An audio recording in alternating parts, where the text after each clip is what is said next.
We're gonna stop him. Oh, he's going around another unit left of center. Do you know what Southway?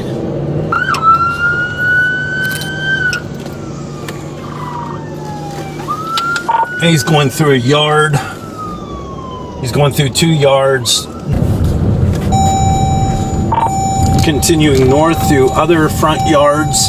3900 block of Clark.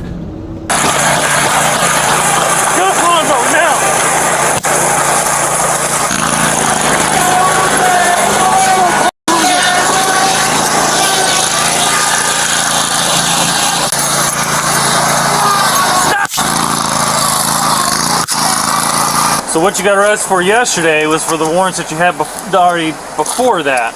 And then what you're getting arrested for today is what you did yesterday. Oh, come on. Driving a lawnmower. All you had to do was stop.